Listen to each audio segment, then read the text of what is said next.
This is the notice you meet at the entrance of State Senior Secondary School, Irregular. The polling unit where the Lagos State Governor registered. Governor Babatunde Fashola, who arrives the polling center early enough to collect his permanent voter's card, is stunned by the message here.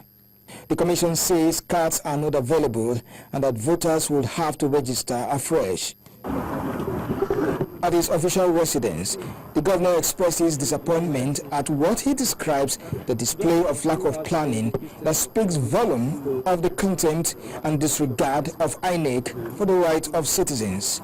The governor fears that he's been deprived of the only document that will enable him exercise his voting right in next year's general elections. We registered in that place and we voted there. I voted there. You were there. The footages were there.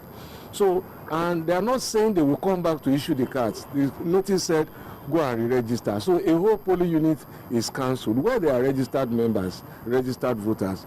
And you can imagine what has gone on across the state.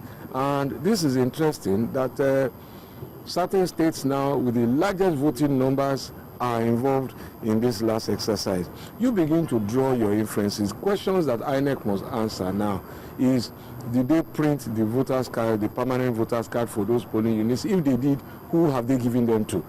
Because you can't wipe up a polling unit and hundreds of polling units at that, which is the net consequence. But I have my temporary voters card, and I expect all those who have their temporary voters card to keep them, because INEC registered us, and it cannot deregister us because we are still alive.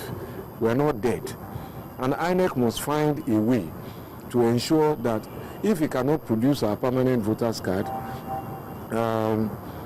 it must allow us to use the temporary voters card. The governor's experience adds to that of millions of Lagosians who fear that they are being disenfranchised.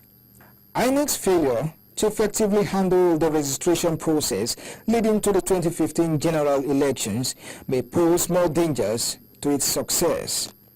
Kelvin Obetin, Channels Television News.